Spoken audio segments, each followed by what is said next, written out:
ETV ప్రేక్షకులకి నమస్కారం. Cherukuri group సమర్పించు చెప్పాలనుంది కార్యక్రమానికి స్వాగతం. శ్రీకృష్ణుని తత్వాన్ని, భగవద్గీత సారాన్ని ప్రపంచానికి చాటి చెప్పిన ఆధ్యాత్మిక వేదిక ఇస్కాన్. 500 సంవత్సరాల క్రితం చైతన్య మహాప్రభు ప్రారంభించిన సంకీర్తన ఉద్యమాన్ని ఇప్పటికీ హరే కృష్ణ మూమెంట్గా ఇస్కాన్ కొనసాగిస్తోంది.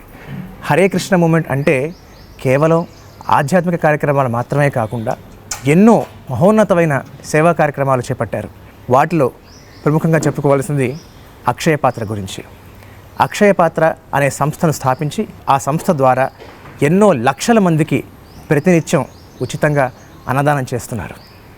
అటువంటి మహోన్నత సంస్థకి ఇవాళ మన తెలుగు రాష్ట్రాలు, 2 తెలుగు రాష్ట్రాలు అధ్యక్షులుగా, అలాగే హరే కృష్ణ మూమెంట్ అధ్యక్షులుగా ఉన్నవారు శ్రీ సత్యగౌర చంద్రదాస ప్రభుజీ వారు మన చెప్పాలనుంది కార్యక్రమానికి అతిథిగా విచ్చేశారు.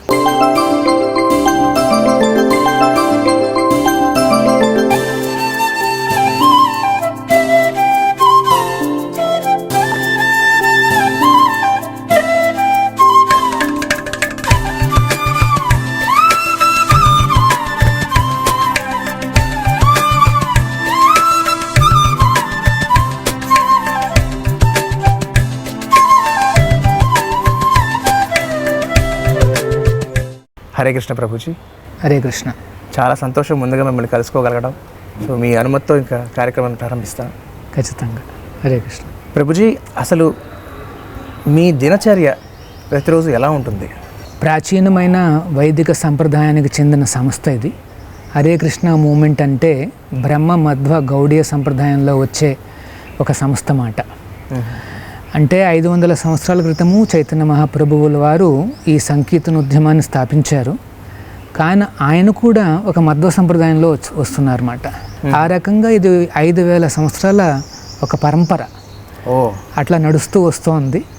సో మా ఆచార్యుల వారి యొక్క ఆదేశం ప్రకారం ఏమిటంటే ప్రతి ఆశ్రమంలో ఉండే భక్తులు ఈ టెంపుల్ హాల్లో 4:30 కల్లా రెడీగా ఉండాలి. మేము ఉదయం ప్రాతకాలంలో 4:30 కల్లా ఇక్కడ రెడీగా ఉండాలి.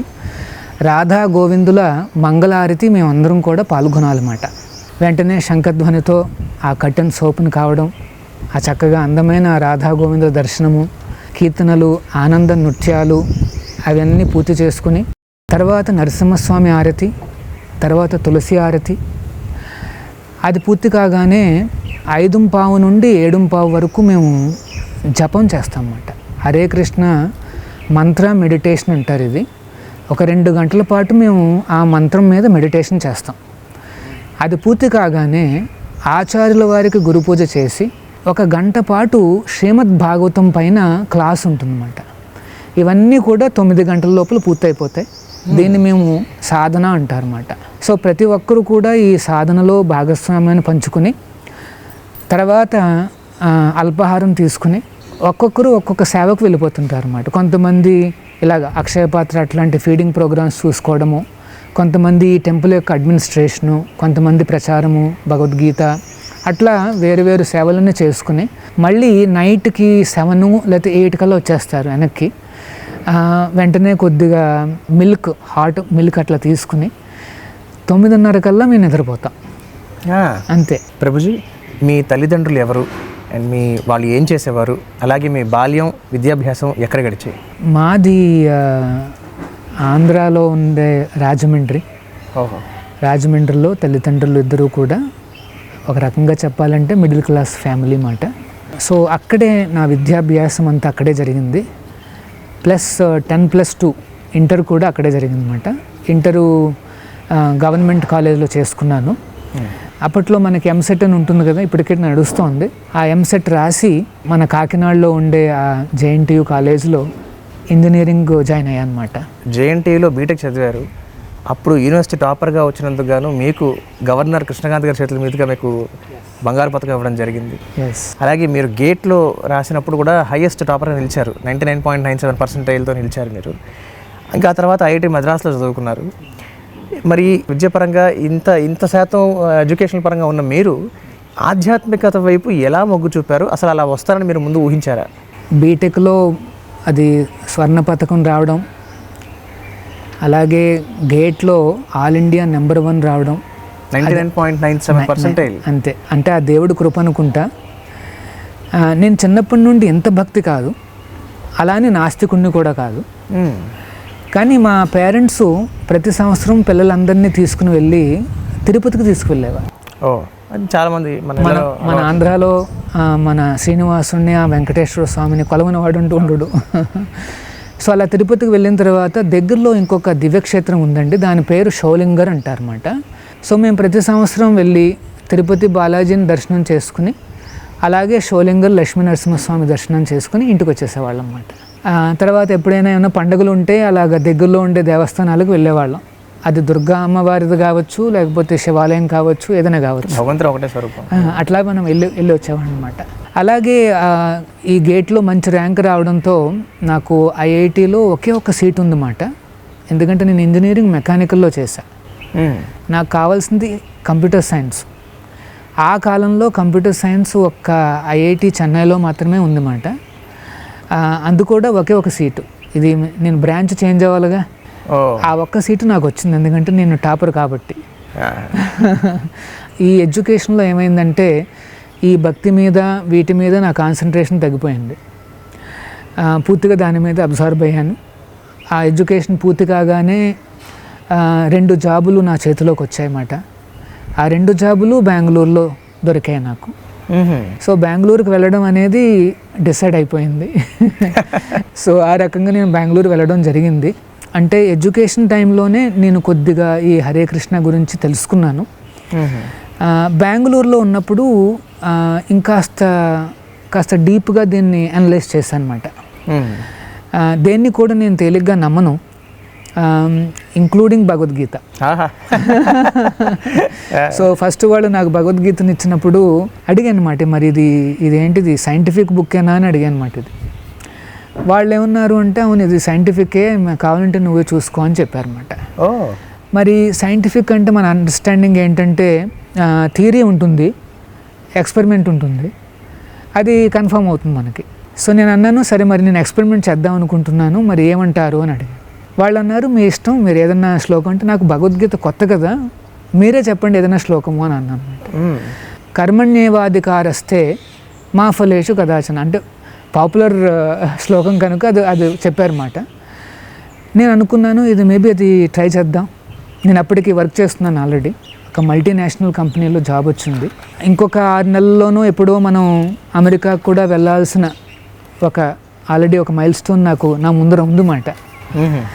సో ఆ టైంలో నేను ఈ రకంగా ఈ శ్లోకాన్ని కొద్దిగా ఎక్స్పెరిమెంట్ చేద్దామని డిసైడ్ చేసుకున్నా. ఓకే, ఏంటి శ్లోకం చెప్తోంది అంటే, నీ డ్యూటీ, నీ బాధ్యత ప్రకారం, నీ కర్తవ్యం ప్రకారం పూర్తి ప్రయత్నం నువ్వు చేయాలి. ఆ ఫలితాలు అనేవి మాత్రం మన చేతిలో లేవు, భగవంతుడి చేతిలో ఉన్నాయి, ఆ కృష్ణుడి చేతిలో ఉన్నాయి అంట. నేనేమనుకున్నాను అంటే, మనం చేసే వృత్తి, మనం చేసే కర్తవ్యం, మనం చాలా కమిట్మెంట్తో నా పూర్తి అంటే I want to give my full self, నేను పూర్తిగా దాని మీద అంకితం చేసి నేను పనిచేస్తాను. And beyond that I will depend and pray to Krishna. అట్లాగా అంటే ఒక చిన్న సింప్లిస్టిక్ ఐడియాతో నేను మొదలుపెట్టా. 6 నెలలు నేను ఏం చేశానంటే, మా ఫ్రెండ్స్ ఏం చేసేవారు అంటే వాళ్ళు అర్ధరాత్రి వరకు పనిచేసేవారు.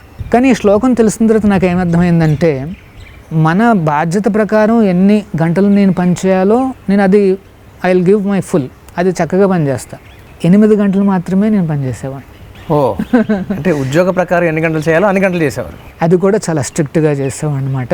6 మంత్స్ తర్వాత మా ఫ్రెండ్స్కి చాలామందికి ప్రమోషన్ వచ్చింది, నాకు కూడా ప్రమోషన్ వచ్చింది. నాకెందుకో కాన్ఫిడెన్స్ పెరిగిందన్నమాట. ఇందులో ఏదో సీక్రెట్ ఉంది, సమ్ ఫార్ములాస్ ఉన్నాయి. మన హ్యాపీ బ్యాలెన్స్డ్ లైఫ్కి భగవద్గీతలో కొన్ని సీక్రెట్స్ ఉన్నాయని నాకు కాస్త నమ్మకం వచ్చిందన్నమాట. సో ఒక సైన్స్ స్టూడెంట్ కాబట్టి మీరు చాలా లాజికల్గానే దాన్ని అనలైజ్ చేసుకుని చేశాను. ఆ తర్వాత ఈ ఫౌండర్ ఎవరు అనేసి కూడా నేను కొద్దిగా ఆయన బయోగ్రఫీ, జీవిత చరిత్రను కూడా చదివాను అనమాట. అక్కడ ఇన్స్పైర్ అయ్యారు మీరు. ప్రభుపాదుల వారు ఒక మాట అనేవారు, లీడర్ అంటే ఏంటంటే, లీడర్ అనేవాడు ఫస్ట్ చేసి చూపించాలి, అదే నిజమైన ఏమంటారు మార్గదర్శకము అంటే. ఇప్పుడు ఉదాహరణకి నువ్వు తాగద్దురా అని నేను చెప్పాను అనుకోండి, ఫస్ట్ నేను తాగకూడదు, నేను బాటిల్ పట్టుకుని తాగుతూ నువ్వు తాగదురా అన్నావు అనుకో. సరే మంచి మాటను వాడు ఒప్పుకుంటాడు, కానీ వాడు మారడు. ప్రభుపాదుల వారు అట్లాగే ఆయన చేసి భగవద్గీత ఆధారంగా ఆయన జీవనాన్ని చేసి చూపించి అంత పెద్ద సంస్థను ఆయన సృష్టించారు. సో అది నాకు చాలా పెద్ద ఇన్స్పిరేషన్ వచ్చింది. ప్రభుపాదుల వారి జీవిత చరిత్ర మరియు భగవద్గీత శ్లోక ఎక్స్పెరిమెంటేషన్, ముఖ్యంగా ప్రభుపాదుల వారు రాసిన ఈ భగవద్గీత, ఈ భగవద్గీత యథాతథము అన్న పుస్తకం అండి. దీని మీద ఎక్స్పెరిమెంటేషన్ నాకు మంచి కాన్ఫిడెన్స్ ఇచ్చింది. సో నాకు ఇంకొక ఇంట్రెస్ట్ ఏంటంటే దీన్ని టీచింగ్ చేయాలని కూడా ఒక ఇన్స్పిరేషన్ వచ్చిందన్నమాట. ఒక రోజున నాకు అనిపించింది అన్నమాట, why not become a professor in Bhagavad Gita. ఆ ఉద్దేశంతో నేను ఆ రకంగా జాయిన్ అయ్యాను అనమాట. ప్రభుజీ, సాధారణంగా ఏ తల్లిదండ్రులకైనా పిల్లలు బాగా చదువుకుని వాళ్ళు వృద్ధిలోకి వచ్చిన తర్వాత వాళ్ళకి పెళ్ళిళ్ళు చేసి ఆ తర్వాత మనవరాళ్ళతో ఆడుకోవాలనేది ఎవరికైనా ఉండే కోరికే. సరే, మీరు చదువు విషయంలో చెప్పక్కర్లేదు, ఉద్యోగం విషయంలో చెప్పక్కర్లేదు, చాలా అద్భుతమైన మంచి ప్లేస్లో సెటిల్ అయ్యారు. అలాంటి తరుణంలో మీరు ఒక ఫ్యామిలీ మ్యాన్గా దాని ఏమంటారు, ఒక గృహస్థుగా మీరు జీవించకుండా ఇలాగా ఈ రకమైన ఆధ్యాత్మిక జీవితాన్ని ఎంచుకుంటాను అన్నప్పుడు మీ తల్లిదండ్రులు అంత ఈజీగా ఒప్పుకున్నారా? నేను నా నిర్ణయాన్ని చెప్పాను అన్నమాట, మా పేరెంట్స్కి చెప్పాను. ఇనిషియల్గా వాళ్ళకి ఆందోళన, అంటే కాస్త యాంగ్జైటీ వచ్చేసింది. పిల్లవాడి భవిష్యత్తు ఏమవుతుందన్న ఒక భయం అన్నమాట. మరి అంటే ఈ మార్గం కొత్త వాళ్ళకి. సో వారు ఇస్కాన్ బెంగళూరుకి రావడం జరిగింది. అక్కడున్న సంస్థను చూశారు, మన యొక్క ఆధ్యాత్మిక మరియు సామాజిక సేవలన్నీ గమనించారు. ఒక 3 రోజుల పాటు వారు అక్కడే ఉన్నారు. మార్నింగ్ నుండి ఈవినింగ్ వరకు మేము చేస్తున్న కార్యక్రమాలన్నీ చూశారు. వారికి ఎందుకో కొద్దిగా కాన్ఫిడెన్స్ వచ్చింది. ఇందులో దైవ అనుగ్రహం కూడా ఉంది, ఆ కృష్ణుడు అనుగ్రహం కూడా ఉంది. వారి మనసులో కాస్త నమ్మకం వచ్చిందన్నమాట. వచ్చి తర్వాత సరేరా, ఒక సంవత్సరం 2 సంవత్సరాలు నువ్వు చూడు, తర్వాత నీకేమన్నా కాస్త అటు ఇటుగా అనిపిస్తే వచ్చేసాయి అనేసి చెప్పారన్నమాట. ఓహో. సో నేను కూడా సరే అనేసి నేను వాళ్ళకి మాట ఇచ్చాను. 2 ఏళ్ళు 3 ఏళ్ళ తర్వాత మళ్ళీ అడిగారు అన్నమాట, మరి ఏంట్రా నువ్వు వెనక్కి వస్తావా అంటే, నాకు అంతా బాగానే ఉంది, నేను ఇక్కడే ఉంటాను అంటే ఇంకా ఆ రకంగా వారు ఒప్పుకున్నారన్నమాట. స్వామి శ్రీల ప్రభుపాద వారు అసలు భగవద్గీతని భారతదేశం వెలుపల ప్రచారం చేయాలి అన్న సంకల్పం ఆయనకి ఎందుకు కలిగింది? అలా కలిగిన తర్వాత వారు చేసిన మొదటి ప్రచారం అక్కడ జరిగింది. భగవద్గీతలో కృష్ణుడు ఏమంటాడు అంటే, పితాహం అస్య జగతః, నేనే ఆల్మైటీ ఫాదర్ని అని చెప్తాడు కృష్ణుడు. చాలామంది ఆల్మైటీ ఫాదర్ గురించి వాళ్ళు సెర్చింగ్ చేస్తున్నారు అన్నమాట, వెతుకుతున్నారు. ఇక్కడ భగవద్గీతలో కృష్ణుడు చెప్తున్నాడు, నేనే అందరికీ తండ్రిని అన్నాడు. సో ప్రభుపాదుల వారి నమ్మకం ఏమిటంటే, ఆధ్యాత్మికంగా ఆ తండ్రి ఎవరు అంటే ఆ శ్రీకృష్ణుడే.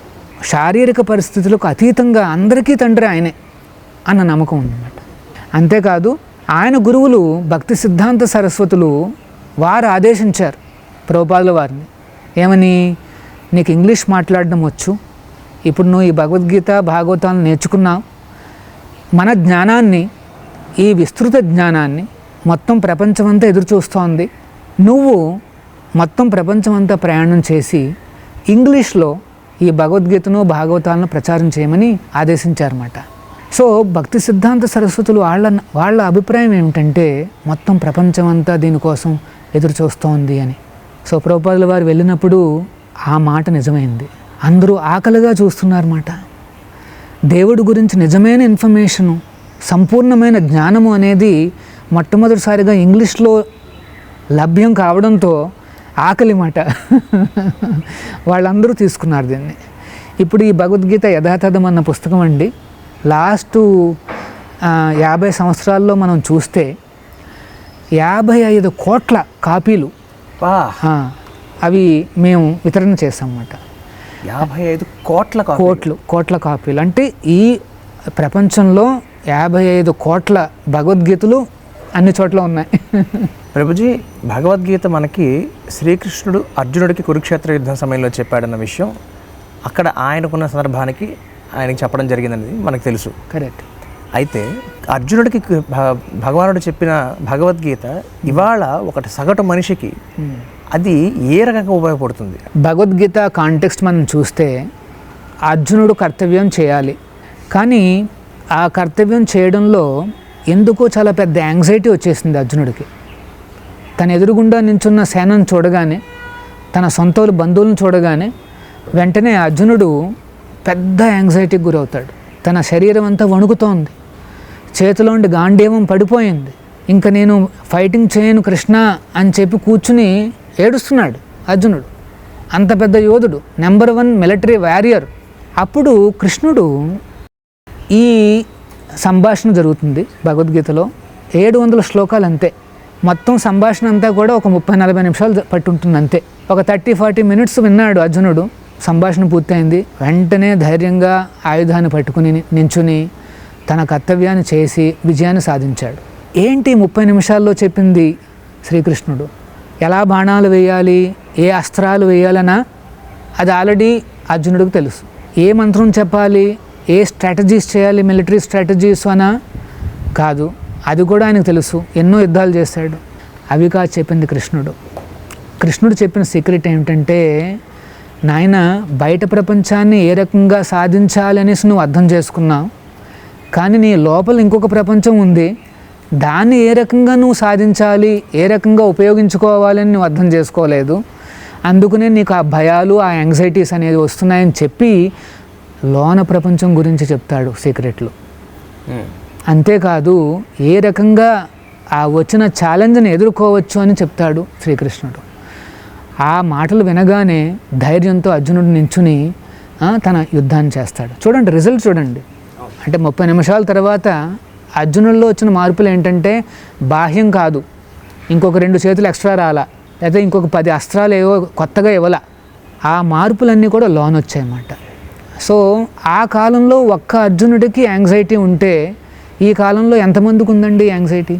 ప్రతి ఒక్కరికి, ప్రతి కుటుంబంలోనూ ఉంది. మరి ఆ కాలంలో భగవద్గీత ఒక అర్జునుడికి ఉపయోగపడితే ఈ కాలంలో ఎంతమందికి ఉపయోగపడుతుంది? యాక్చువల్గా ప్రతి ఇంటికి చేరాల్సిన ఆ గీత ఈ భగవద్గీత మాట. శ్రీల ప్రభుపాదుల వారు ఆశించినట్టుగా మన సంస్థకు 10 మైళ్ళ దూరంలో ఉండే వాళ్ళందరికీ తిండి కొరత ఉండకూడదు అన్న వారి సంకల్పం ఇప్పుడు ఎలా నెరవేరిందని మీరు అనుకుంటున్నారు? ఒకసారి ప్రభుపాదుల వారు మాయాపూర్లో ఉన్నారు. అంటే వెస్ట్ బెంగాల్లో అది పెద్ద దేవస్థానం అన్నమాట. మాయాపూర్లో ఒక పెద్ద ఉత్సవం జరిగిన తర్వాత ప్రభుపాదుల వారు తన రూమ్కి వచ్చేసారు. అది ఆల్రెడీ బాగా లేట్ అయిపోయింది నైట్లో. ఆయన ఇంకా కూర్చుని చివరి ప్రార్థనలు, మంత్రాలు చెప్తున్నారు. ఈ లోపల ఆ బాల్కనీ బయట, ఆ విండో బయట ఒక పెద్ద శబ్దాలు రావడం మొదలుపెట్టాయి. ఏమిటా శబ్దాలు అని చెప్పి ఆయన అప్పటికే చాలా ఎల్డర్లీ, 75+ ఉంటుంది. ఆయన నడుచుకుంటూ వెళ్ళి అక్కడ చూస్తారన్నమాట. ఆ విండో ద్వారా చూస్తారు బయట ఏం జరుగుతోంది అనేసి. ఆయన చూసింది ఏంటంటే, ఒక పెద్ద చెత్త కుండీ ఉంది. ఆ చెత్త కుండీలో ఉత్సవం తర్వాత, భోజనాలు పూర్తయిన తర్వాత ఆ విస్తరాకులు ఉంటాయి కదా, అవన్నీ పడేశారన్నమాట. ఆ పడేసిన విస్తరాకుల్లో మెతుకులు కోసమని కొంతమంది దగ్గరలో ఉండి చిన్న చిన్న పిల్లలు వచ్చి ఆ మెతుకులు తింటున్నారు. అదే సమయంలో ఒక 10-12 కుక్కలు కూడా వచ్చాయి అదే మెతుకుల కోసం. సో ఒక రకమైన సంఘర్షణ. ఆ దృశ్యం చూడగానే ప్రభుపాదుల వారు చాలా చలించిపోయారన్నమాట. ఎంత ఆకలిగా ఉంటే ఆ పిల్లల పాపం అక్కడ ఆ ఆకుల కోసం పోటీపడి మరి ఎంగిలాకులు తింటున్నారు. ఏ మనిషికి ఇట్లాంటి దుస్థితి పట్టకూడదు అని చెప్పి ఆయన ఏమన్నారు అంటే, మన హరే కృష్ణ దేవస్థానాల చుట్టూ 10 మైళ్ళ దూరంలో ఎవరు కూడా ఆకలిగా పోకూడదు. సో ఒక భక్తుడు అడిగాడు, ఎందుకు అట్లా చెప్తున్నారు అని. ప్రభుపాదుల వారు అంటారు, దేవుడు అందరికీ తండ్రి అయితే మరి తండ్రి ఉన్నప్పుడు పిల్లలు ఆకలిగా ఎలా పోతారు? మరి కృష్ణుడున్న చోట పిల్లలు ఆకలిగా ఎట్లా పోగలుగుతారు? అందుకనే 10 మైళ్ళ దూరంలో ఎవరు ఆకలిగా పోకూడదు అనేసి ఆయన మాకు ఆదేశాలు ఇచ్చారన్నమాట. దాన్ని మా ఫౌండింగ్ చైర్మన్ గారు మధు పండిత ప్రభువుల వారు ఇస్కాన్ బెంగళూరులో ఆయన ఈ ఆజ్ఞకు ఒక కార్పొరేట్ రూపాన్ని ఇచ్చారు. అక్షయపాత్ర పేరుతో. అదే అక్షయపాత్ర ఫౌండేషన్ అన్నమాట. ఇయర్ 2000 సంవత్సరంలో అది ప్రారంభమైంది. అంటే ఇప్పుడు 25 సంవత్సరాలు పూర్తి చేసుకోబోతున్నాయి. త్వరలోనే చాలా భారీగా ఉత్సవాలు కూడా మేము చేసుకోబోతున్నాం. అక్షయపాత్ర మనకిప్పుడు చాలామందికి అన్నం పెడుతుంది. అయితే ఈ సేవ అసలు ఏ విధంగా సాగుతోంది? ఎందుకంటే నాకు తెలిసి 16 రాష్ట్రాల్లో దాదాపుగా రోజుకి 20 లక్షల మందికి పైగా అక్షయపాత్ర ద్వారా భోజనం చేస్తున్నారు. అయితే ఈ సేవా కార్యక్రమం ఏ విధంగా సాగుతుంది అసలు? అక్షయపాత్ర అనేది సెంట్రల్ గవర్నమెంటు, స్టేట్ గవర్నమెంట్ వారి మిడ్ డే మీల్ ప్రోగ్రాంలో మేము ఒక భాగస్వాములు అన్నమాట. దీన్ని పీపీపీ మోడల్ అంటారు, అంటే ప్రైవేట్ పబ్లిక్ పార్ట్నర్షిప్ మోడల్ అన్నమాట. గవర్నమెంట్ వారు వారి అంటే వాళ్ళ యొక్క గ్రాంట్ మాకు 50% ఉంటుంది. ఇంకొక 50% మా అక్షయపాత్ర ఫౌండేషన్ వాళ్ళే మేము దాన్ని రైజ్ చేస్తాం అన్నమాట.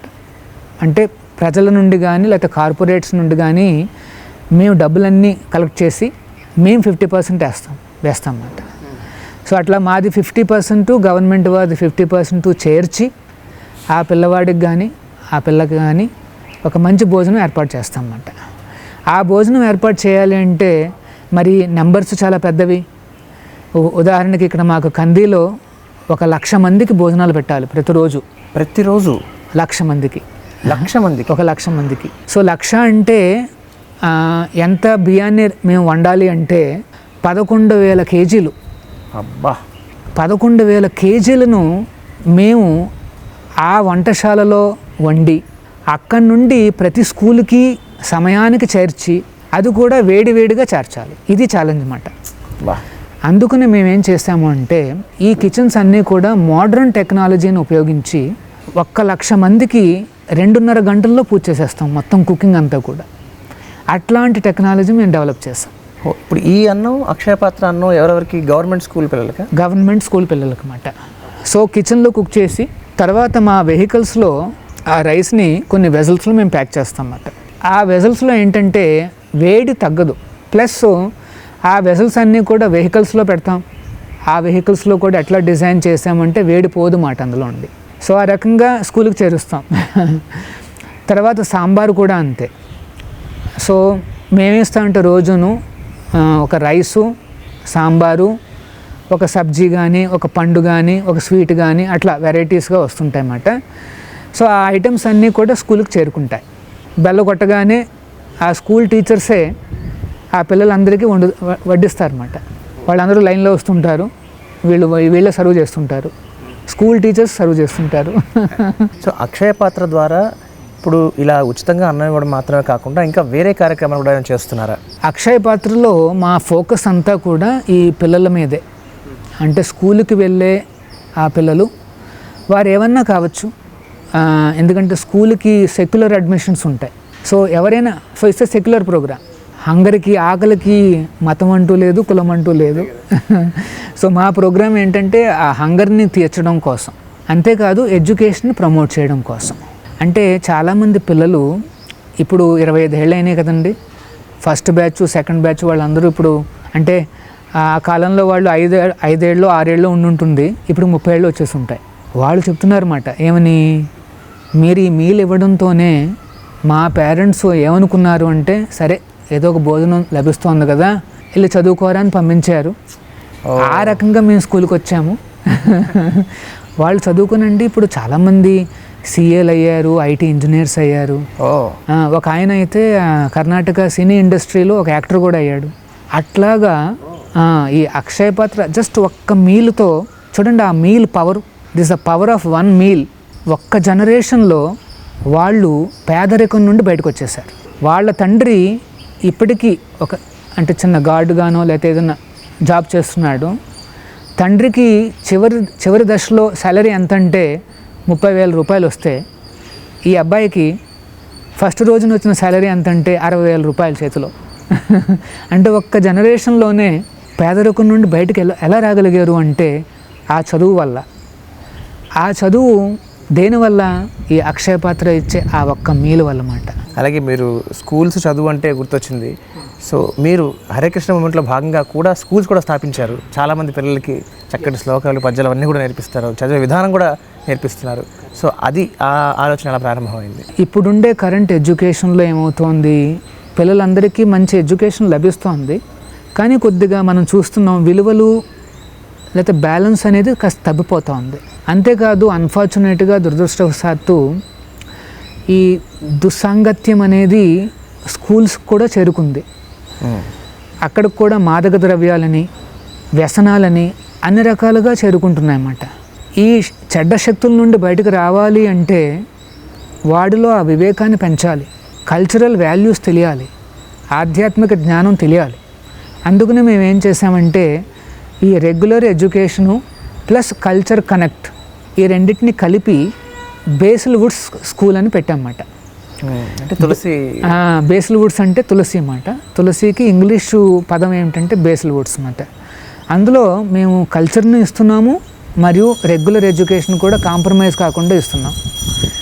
ఆ రెండింటినీ కలిపాం కాబట్టి ఇది చాలా మంచి ప్రాముఖ్యత ఈ స్కూల్స్కి వచ్చిందండి. చాలామంది పేరెంట్స్ కూడా చాలా హ్యాపీగా ఉన్నారు. తర్వాత చిల్డ్రన్ అయితే చాలా దేర్ ఎక్సైటెడ్, ప్రతిరోజు స్కూల్కి రావడానికి వాళ్ళు ముందు చూస్తున్నారు అన్నమాట. భోజనామృత సద్దిమూట అనే పేర్లతో ఆసుపత్రి వద్ద ఉండే వాళ్ళకి అలాగే రైతులకి కూడా మీరు అన్నదానం చేస్తున్నారు. ఇది సుమారుగా ఈ కార్యక్రమం ఎంతమందికి వెళుతుంది, అది ఎలా సాగుతుంది? ఈ భోజనామృతం అనేది ఎవ్రీడే ఐ థింక్ 8,000 సహాయకులకి, ఎందుకంటే ఉస్మానియా హాస్పిటల్ ఉందనుకోండి, 1,000 మందికి అక్కడే ఇస్తున్నాం. ఉస్మానియా హాస్పిటల్, ఇక్కడ క్యాన్సర్ హాస్పిటల్, ఏ గవర్నమెంట్ హాస్పిటల్ అన్నా తీసుకోండి, ఈ 3 పూట్ల కూడా ఈ భోజనామృత పథకం కింద మేము ఇస్తున్నాం అన్నమాట. అంతేకాదు కొన్ని మిగతా బయట కూడా కొన్ని చోట్ల ఇస్తున్నాము. వారంగల్లో ఇస్తున్నాము, ఖమ్మంలో కూడా ఇస్తున్నాము, తర్వాత జిల్లాల్లో కూడా ఇస్తున్నాం అన్నమాట. సో ఆ రకంగా అన్ని చోట్ల కలిపి ఒక 7 నుండి 8,000 వరకు ఈ భోజనామృతము మరియు సద్దిమూట కలిపి అన్ని మీల్స్ మేము సరఫరా చేస్తున్నాం అన్నమాట. తెలంగాణలో అన్నపూర్ణ క్యాంటీన్, అలాగే ఆంధ్రాలో అన్నా క్యాంటీన్ పేరుతో మీరు 5 రూపాయలకే భోజనం అందిస్తున్నారు. సో ఈ కార్యక్రమాలు వాటి నిర్వహణ ఎలా కొనసాగుతుంది? ఈ రెండు కూడానండి గవర్నమెంట్ వారి పథకాలు. ఆ రన్నింగ్ కాస్ట్ అంతా కూడా గవర్నమెంట్ వారే ఇస్తారు. మా ఆర్గనైజేషన్ తరపున మేము ఈ కిచెన్స్ అన్నిటినీ కూడా ఏర్పాటు చేసుకుంటున్నాం, మరియు వెహికల్స్ అన్నీ కూడా మేము ఏర్పాటు చేసుకుంటాం. గవర్నమెంట్ వారు మరియు మా సంస్థ ఇద్దరు పార్ట్నర్షిప్ చేసి ఈ ప్రోగ్రాం నడుస్తుందన్నమాట. సో మేమేం చేస్తామంటే, ఇప్పుడు అన్నా క్యాంటీన్ ఉంటే 3 పూట్ల కూడా అక్కడ భోజనాలు ఇస్తున్నారు. ఎవరైనా సరే ఆ అన్నా క్యాంటీన్లోకి వాళ్ళు అడుగు పెడితే ఒక 5 రూపాయలు ఇస్తే చాలు, వాళ్ళకి అక్కడ వేడివేడిగా ఆ బ్రేక్ఫాస్ట్ కానీ లంచ్ కానీ డిన్నర్ కానీ తీసుకోవచ్చు. 15 రూపాయలతో నీకు ఈ రోజు గడిచిపోతుందన్నమాట. సో ఆ రకంగా గవర్నమెంట్ వారు బాగా మాకు ఎంకరేజ్ చేశారు. వారి ప్రోగ్రాం బాగా చేసుకుంటున్నారు. అండ్ మాకు అందులో భాగస్వామ్యం రావడం అనేది మా అదృష్టంగా భావిస్తున్నాం అన్నమాట. ప్రభుజీ, మనం ప్రస్తుతం కూర్చున్న ప్రదేశం శ్రీ లక్ష్మీనరసింహస్వామి ఆలయం, ఆయన స్వయంభూ ఆలయం, గోల్డెన్ టెంపుల్ ఇది. సో ఇక్కడ ఈ టెంపుల్ని హరికృష్ణ మూమెంట్ పునరుద్ధరించడం జరిగింది. సో అసలు ఈ ఆలయం యొక్క ప్రాశస్త్యం ఏమిటి, చరిత్ర ఏమిటి మాకు చెప్తారా? సో ఈ దేవస్థానం గురించి మనం తెలుసుకోవాలి అంటే, ఇప్పుడు మన ఎండోమెంట్ రికార్డ్స్ చూస్తే ఇది ఒక 8th సెంచురీ దేవస్థానం అని చెప్పబడుతుంది అన్నమాట. లోకల్స్ ఏం చెప్తారు అంటే, ఈవెన్ అక్కన్న మాదన్న అంటే ఆ కాలంలో ప్రైమ్ మినిస్టర్స్ అన్నమాట, వాళ్ళు నవాబ్ పరిపాలన ఉండేది కదా, వాళ్ళకి ప్రైమ్ మినిస్టర్స్ వీళ్ళు అక్కన్న మాదన్న ఉండేవారు, వారు కూడా దర్శనానికి వచ్చేవారు అని చెప్పేవారు అన్నమాట. కాలక్రమేణా ఇది కాస్త కనుమరుగైంది ఈ దేవస్థానము, ఎవరు పట్టించుకునేవారు కూడా లేకుండా తయారైంది.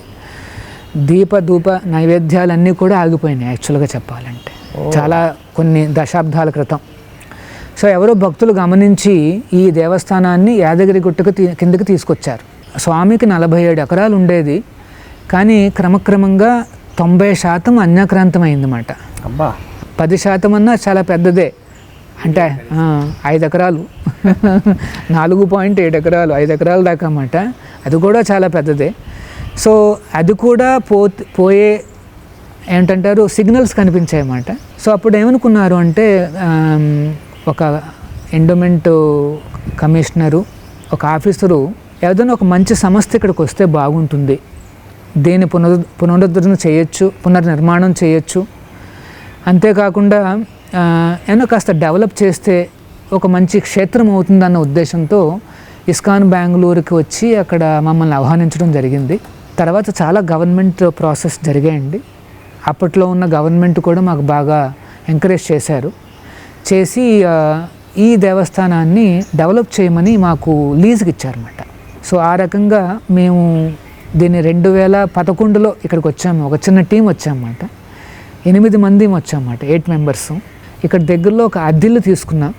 మా ఫౌండర్ ప్రోపాల్ వారు ఏమంటారు అంటే, ఇలాగ సెంట్రలైజేషను, ఎక్కడి నుండో డబ్బులు రావడము, సపోర్ట్ చేయడం అవన్నీ మంచిది కాదు, అంతా డీసెంట్రలైజ్డ్, ఎవరికి వారు వాళ్ళ యొక్క ఎక్కడికక్కడ చేసుకోవడం అంతే.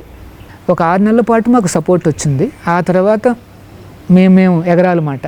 అది ఇక్కడ అండర్స్టాండింగు. సో ఆ రకంగా వచ్చి ఇక్కడ ఈ దేవస్థానాన్ని నిర్మించడానికి చాలామంది భక్తులు ముందుకొచ్చారు. కొన్ని ఛాలెంజెస్ వచ్చాయి, కానీ భగవంతుడి అనుగ్రహం, నరసింహస్వామి అనుగ్రహము. మేము దేవస్థానం కట్టాము అంటే అది మా అహంకారం అవుతుంది, యాక్చువల్గా అది భగవంతుడు కట్టాడు.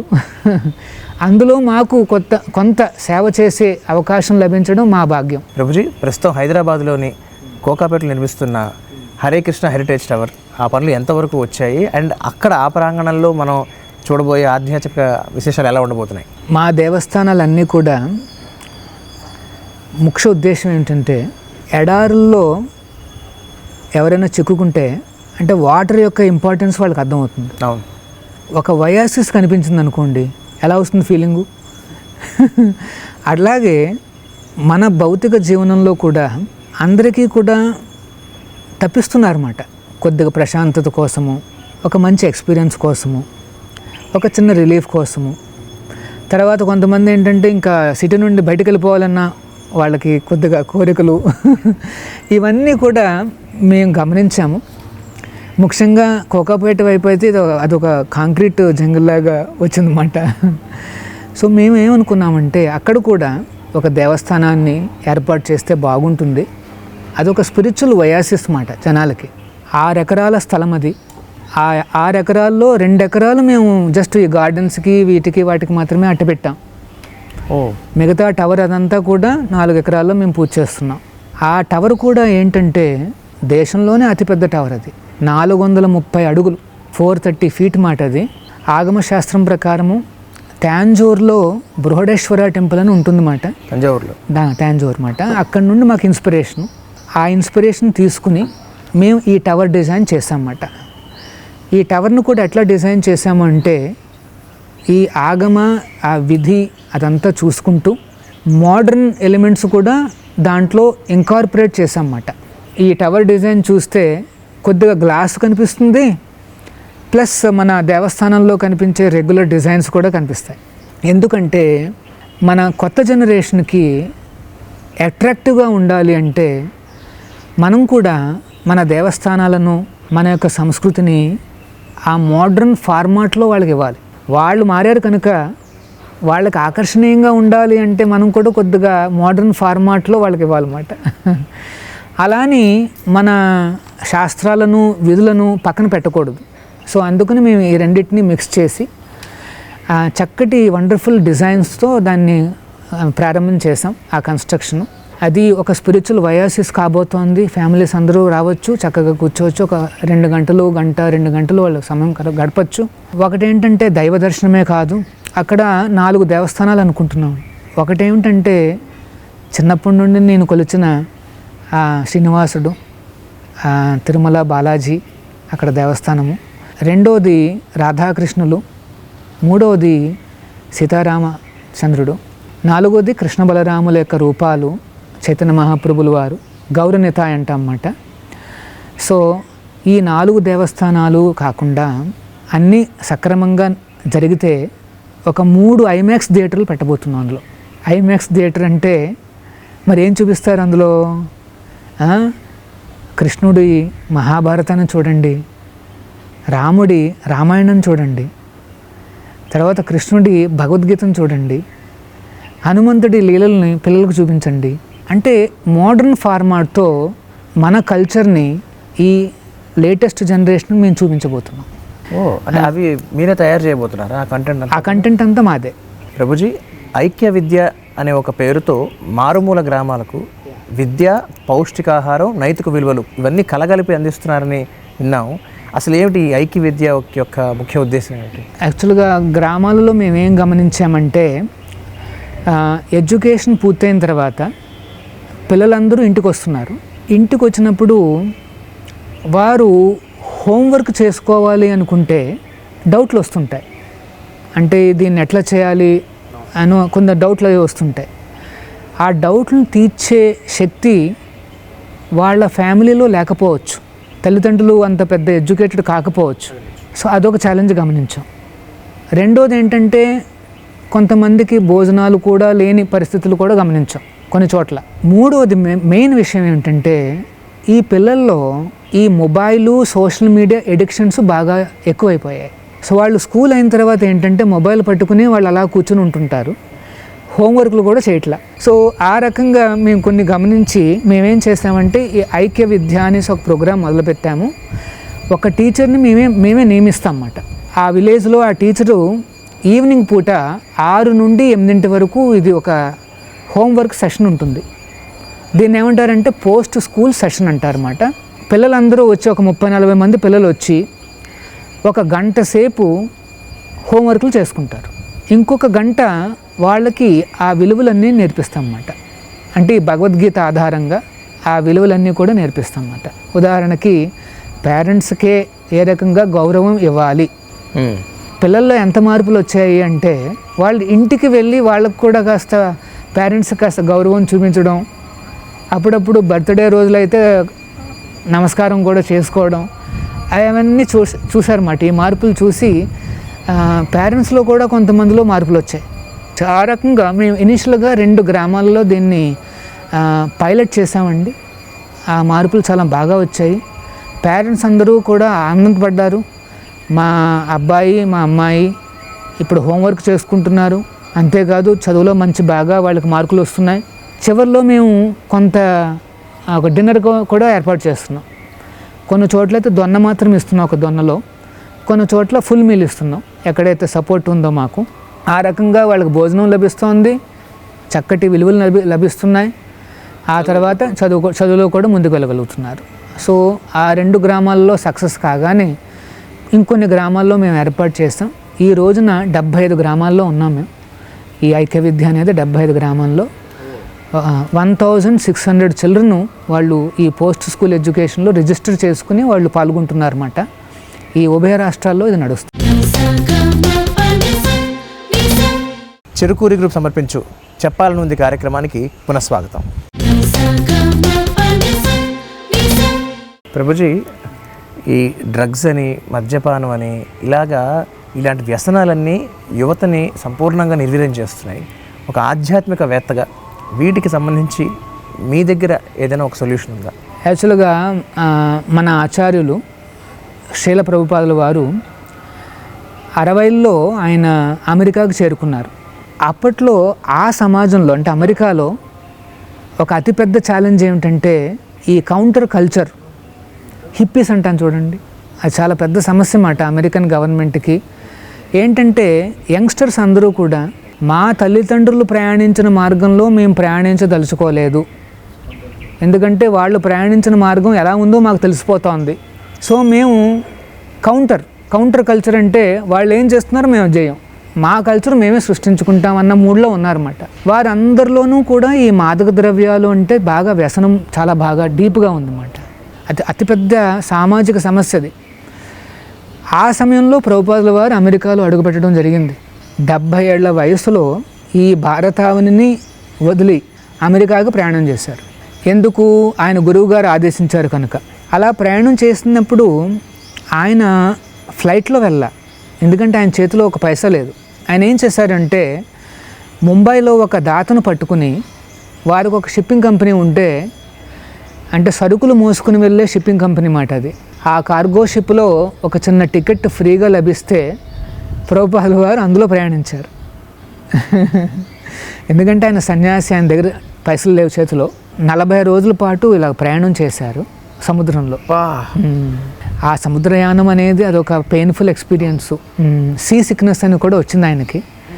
ఒక రోజునైతే ఆయనకి హార్ట్ అటాక్ కూడా వచ్చింది సీ సిక్నెస్ వల్ల. దాని నుండి కొద్దిగా ఆయన రికవర్ అయ్యాడు. ఇంకొక రోజులో సెకండ్ హార్ట్ అటాక్ వచ్చింది. 2 హార్ట్ అటాకులు రావడంతో ఆయన కుప్పకూలిపోయారు. యాక్చువల్గా అనుకున్నారంట మనసులో, ఇంకా నాకు రాసిపెట్టుందేమో ఇలా ఓడలోనే నేను చనిపోవాలనేసి ప్రయాణిస్తుండగానే అక్కడ ఉండే కెప్టెను, ఆ ఇన్ హౌస్ డాక్టర్ ఉంటాడు కదా షిప్లో, వాళ్ళందరూ కొద్దిగా ఆయనకి సేవలు అందించడానికి ప్రయత్నిస్తున్నారు. కాకపోతే ప్రభుపాదుల వారు అట్లాంటి ఆపస్మారక స్థితిలో ఉన్నప్పుడు సాక్షాత్తు ఆ భగవంతుడి దర్శనం లభించిందన్నమాట. ఆ కృష్ణుడి దర్శనం లభించి అష్యూరెన్స్ వచ్చిందన్నమాట, ఇంకా నీకేం కాదు, నువ్వు క్షేమంగా వెళ్ళిరా అని చెప్పేసేసి భగవంతుడి యొక్క దర్శనం లభించింది. ఇంకోటి కూడా చూశారంట, ఆ పడవను ఆ దశావతారాలే, సాక్షాత్తు 10 అవతారాలు వారే స్వయంగా ఈ పడవను ముందుకు తీసుకెళ్తున్నట్టుగా కూడా ఆయనకు కనిపించింది. ఆయన అక్కడ చేరుకోగానే చేతిలో 40 రూపాయలు, 5 ట్రంకులు నిండుగా భాగవతం పుస్తకాలు, అంతే. ఇటు వెళ్ళాలా అటు వెళ్ళాలా అని కూడా ఆయనకు ఐడియా లేదు. 40 రూపాయలు అక్కడ ఆ సమయంలో ఎందుకు పనిచేయవు, ఎందుకంటే అక్కడ అంతా డాలర్సు. సో అట్లాంటి పరిస్థితుల్లో ఆయన దిగుతూ ఆ కెప్టెన్ పంజాక్ అన్నారు ఒక మాట, నాయనా నా దగ్గర ఈ ట్రంక్ బాక్సుల్లో భాగవతం పుస్తకాలు ఉన్నాయి, ఒక్క సెట్ నేను నీకు అమ్మదలుచుకున్నాను, నువ్వేమన్నా తీసుకుంటావా అని అడిగితే అదే ఉంది స్వామీజీ అని చెప్పి ఆయన ఒక సెట్ తీసుకుని ఒక $20 ఇచ్చారు. అది మాట ఫస్ట్ ఆయనకు వచ్చిన ఏమంటారు ఆదాయం అన్నమాట. దాంతో ఆయన ప్రారంభించి 11 సంవత్సరాలలో 108 దేవస్థానాలు ఆయన మొత్తం ప్రపంచం అంతా 108 దేవస్థానాలు ఏర్పాటు చేశారు స్వయంగా. అన్ని ఖండాలలోనూ దేవస్థానాలు ఏర్పాటు చేసి నాలాంటి వాళ్ళని 10,000 మందికి దీక్షనిచ్చారు ఆయన. అబ్బా! ఎవరు ఈ 10,000 మంది? అక్కడ హిందువులంటూ ఎవరు ఉండరు, అంటే చాలా తక్కువ మంది. వీరందరూ కూడా క్రిస్టియన్స్ కావచ్చు, ముస్లిమ్స్ కావచ్చు, యూదులు కావచ్చు, లేకపోతే జ్యూస్ కావచ్చు, అంటే ఇజ్రాయెల్ నుండి వచ్చిన జ్యూస్ కావచ్చు, వీళ్ళందరూ కూడా సనాతన ధర్మం అంటే ఆశ్చర్యపోయి ఆ అవగాహన చేసుకోవడానికి అనేసి వారే వచ్చి దీక్ష తీసుకున్నారు అనమాట. అట్లాంటి వ్యక్తుల్ని, అంటే ఎవరైతే మాదక పదార్థాలకు కూడా వ్యసనాలకి అలవాటు పడి దాని నుండి బయటకు రాలేక సతమతం అవుతున్నారో వారికి కూడా సనాతన ధర్మాన్ని ఆయన ఉదారంగా ఇచ్చారు. వారి చేత ఈ హరినామాన్ని చెప్పించి వాళ్ళల్లో సత్ప్రవర్తన తీసుకొచ్చారు. ప్రస్తుతం మహాకుంభమేళ జరుగుతున్న ఈ సందర్భంలో, ఈ తరుణంలో శ్రీల ప్రభుపాదుల వారికి విశ్వగురు బిరుదు ప్రదానం జరిగింది. సో మీరు దీన్ని ఎలా పరిగణిస్తున్నారు? కుంభమేళ అనగానే మనకి ఆ నాగబాబాలు గుర్తుకొస్తారు. అవును. అక్కడ చాలా పురాతనమైన హిందూ సంప్రదాయాలు ఉన్నాయి, వాటిని ఆఖాడాలు అంటారన్నమాట. 13 ఆఖాడాలు ఉన్నాయన్నమాట ఆ కుంభమేళ నిర్వహణలో. అందులో భాగస్వామ్యాన్ని పంచుకుంటూ 13 ఆఖాడాలు ఉంటే వారందరూ కూడా యునానిమస్గా, అంటే ఆ 13 ఆఖాడాలు అందరూ కలిసి శ్రీల ప్రభుపాదుల వారి యొక్క ఈ కంట్రిబ్యూషన్స్ సనాతన ధర్మాన్ని మొత్తం ప్రపంచానికి చేర్చడంలో, వేలాది మందిని భక్తుల్ని, ముఖ్యంగా పాశ్చాత్య దేశాలలో ఉండే భక్తుల్ని మన సంప్రదాయంలోకి తీసుకురావడంలో ఆ చేసిన కృషి మరియు సామాజిక సేవల్లో ఆయన యొక్క ఔన్నత్యాన్ని చూసి వారందరూ కూడా యునానిమస్గా ఈ 17 ఆఖాడా పీఠాధిపతులు కలిసి ఆయన్ని విశ్వ గురువుగా డిక్లేర్ చేశారన్నమాట. సో అది మాకు చాలా ఆనందకరమైన విషయం. ఎందుకంటే సాధారణంగా మనం మహారాజా, మండలేశ్వర, మహామండలేశ్వర అన్న బిరుదులు చూస్తుంటాం, కానీ విశ్వగురు అనేది మాత్రం ఇప్పటి వరకు కూడా ఎవరికి ఇచ్చింది లేదు. సో ఒక సంప్రదాయ ఆచార్యుల వారికి ఆ రకంగా ఇవ్వడం మాకే గర్వకారణం, మాకే మంచి అవకాశం అంటున్నారు ఆ ఆఖాడా మఠాధిపతులు మాట. చాలా చాలా సంతోషం గురూజీ. మీరు మీ అమూల్యమైన సమయాన్ని మాకు కేటాయించి ఎన్నో అద్భుతమైన అంశాలు మాకు తెలియజేశారు. సో మరొకసారి మా ప్రేక్షకులందరి తరఫున మీకు మా ధన్యవాదాలు. హరే కృష్ణ.